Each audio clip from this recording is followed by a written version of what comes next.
Halo teman-teman, perkenalkan nama saya Mutia Nur Aulia Putri dari kelas STR Keperawatan Reguler semester 6 Poltekkes Kemenkes Yogyakarta. Jadi di video kali ini kita akan membahas sesuatu yang penting banget. Judulnya bukan cuma obat, strategi lengkap pengobatan diabetes mellitus. Simak videonya sampai akhir ya. Tahukah kamu, Indonesia saat ini termasuk 10 negara dengan jumlah penderita diabetes terbanyak di dunia. Menurut International Diabetes Federation, lebih dari 19 juta orang Indonesia hidup dengan diabetes, dan jumlah ini diperkirakan akan terus meningkat setiap tahunnya. Artinya, hampir di setiap keluarga ada satu orang yang berisiko atau sudah mengalami diabetes. Karena itu, pengelolaan diabetes mellitus tidak bisa hanya mengandalkan obat saja. Dalam video ini, kita akan membahas strategi lengkap pengelolaan diabetes, yaitu ada intervensi non-farmakologis, intervensi farmakologis, serta target pengobatan yang direkomendasikan. Sebelumnya, teman-teman udah tahu belum nih, apa sih diabetes mellitus itu? Jadi, diabetes mellitus adalah penyakit kronis di mana kadar gula darah terlalu tinggi karena gangguan produksi atau kerja insulin. Jika tidak dikontrol, diabetes dapat menyebabkan penyakit jantung, gagal ginjal, kebutaan, hingga luka yang sulit sembuh. Yang pertama, kita akan membahas mengenai intervensi non-farmakologis. Intervensi non-farmakologis adalah pengelolaan diabetes tanpa obat, jadi melalui perubahan gaya hidup. Salah satu yang paling penting adalah terapi nutrisi. Prinsipnya dikenal dengan 3J, yaitu jumlah, jadwal, dan jenis. Makan secukupnya, teratur, dan pilih makanan sehat. Kurangi makanan manis dan berbanyak sayur, buah, serta serat.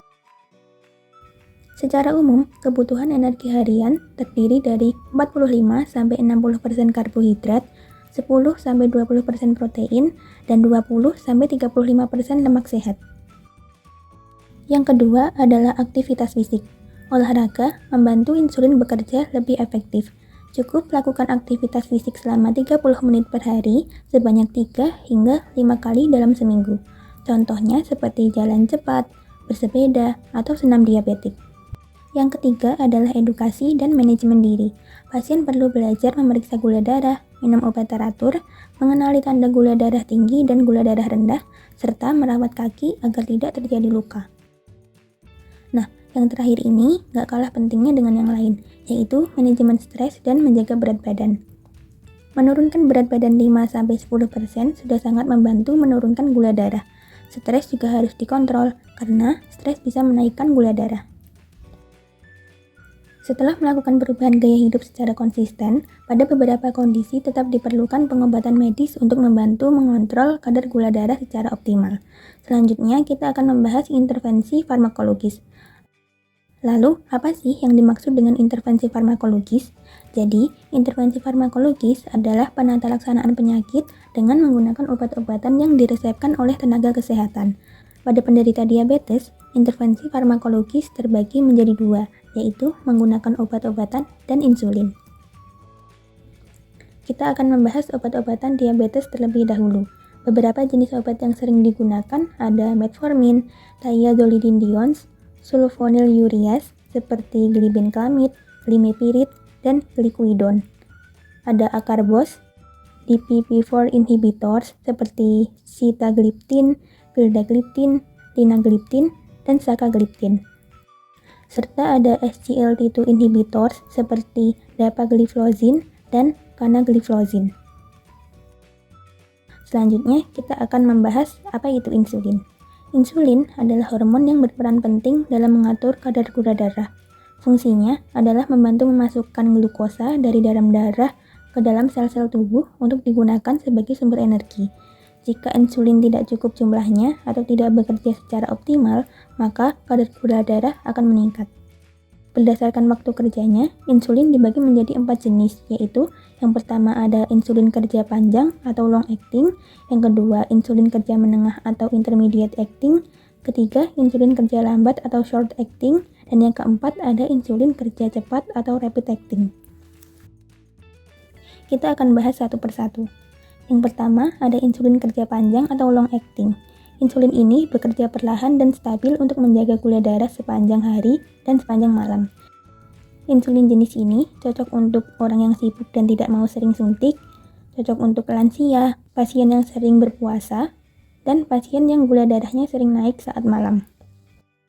Kenapa insulin ini cocok untuk keempat kelompok tersebut?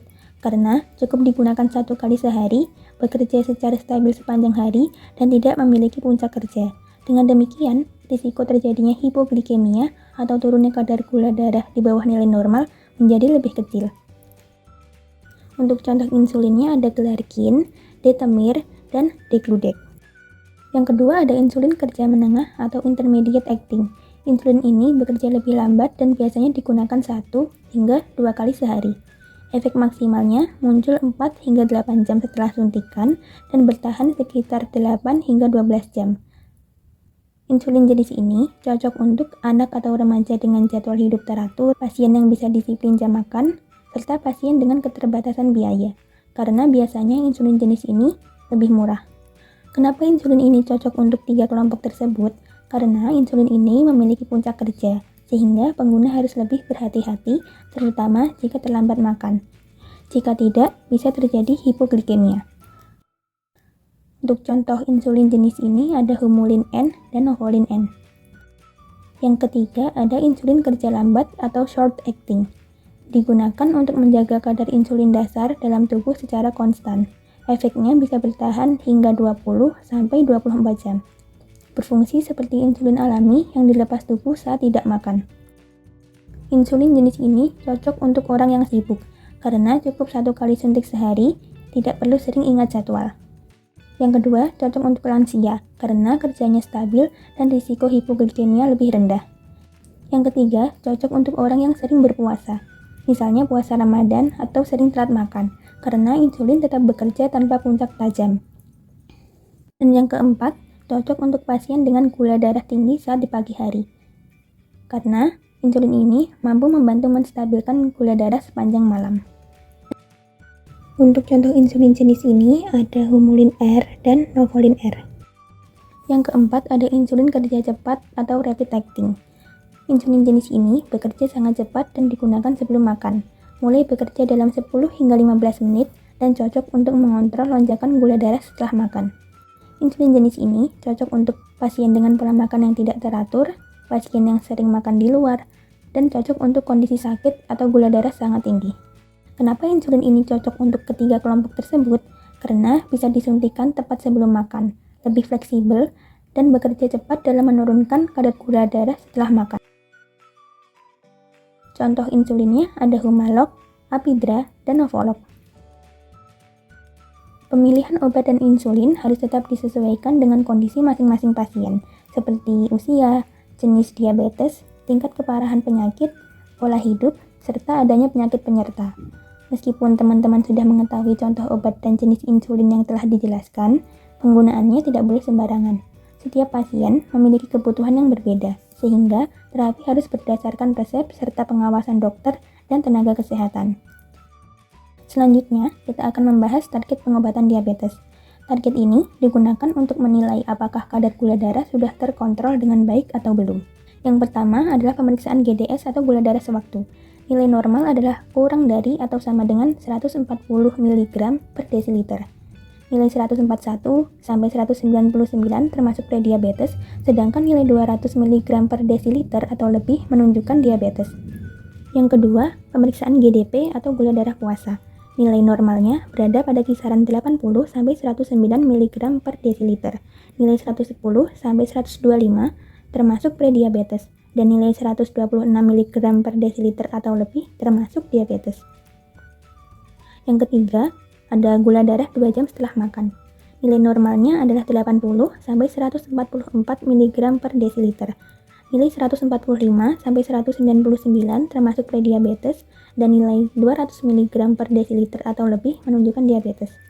Yang keempat ada TTGO atau tes toleransi glukosa oral. Nilai normal adalah kurang dari 140 mg per desiliter. Nilai 140 sampai 199 termasuk prediabetes dan nilai 200 mg per desiliter atau lebih termasuk diabetes. HbA1c adalah pemeriksaan yang menunjukkan rata-rata kadar gula darah selama kurang lebih 3 bulan terakhir. Pemeriksaan ini menggambarkan seberapa baik kontrol gula darah dalam jangka panjang. Nilai normalnya adalah kurang dari 5,7%, nilai 5,7 hingga 6,4% termasuk prediabetes, sedangkan nilai 6,5% atau lebih menunjukkan diabetes.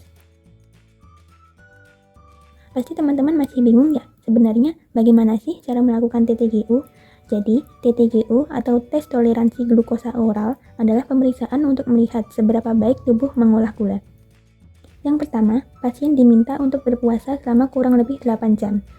Setelah itu, pasien akan diminta minum larutan gula yang berisi 75 gram gula yang dilarutkan dalam 250 ml air. Kemudian, kadar gula darah akan diperiksa 2 jam setelah minum larutan tersebut. Melalui pemeriksaan ini, kita bisa mengetahui kondisi gula darah dan mendeteksi diabetes lebih dini. Semakin cepat diketahui, maka semakin cepat pula penanganannya. Setelah mengetahui hasil pemeriksaan seperti TTGU atau tes toleransi glukosa oral, tentu muncul pertanyaan, kenapa sih harus ada target gula darah? Karena tanpa target, kita tidak tahu apakah pengobatan yang dijalani sudah berhasil atau belum. Kita juga tidak tahu kapan perlu menambah obat, mengganti jenis terapi, atau memperbaiki pola hidup. Akibatnya, risiko terjadinya komplikasi bisa menjadi lebih besar. Sebaliknya, dengan adanya target gula darah, dokter, perawat, dan tenaga kesehatan lainnya dapat mengevaluasi terapi yang diberikan. Pasien pun bisa mengetahui apakah kadar gula darahnya sudah terkontrol dengan baik atau masih perlu perbaikan. Dengan mengetahui kondisi gula darah sejak dini, kita bisa menentukan langkah pengobatan yang tepat. Jika target gula darah dapat tercapai dan dipertahankan secara konsisten, maka penderita diabetes tetap bisa menjalani hidup yang sehat dan terhindar dari berbagai komplikasi jangka panjang. Dengan pola makan sehat, olahraga teratur, minum obat sesuai anjuran, serta rutin memantau gula darah, penderita diabetes tetap dapat hidup sehat, aktif, dan produktif. Terima kasih sudah menyimak video ini sampai akhir. Semoga informasi yang disampaikan bermanfaat dan dapat membantu teman-teman lebih memahami cara mengelola diabetes dengan baik. Jangan lupa jaga kesehatan ya. Sampai jumpa.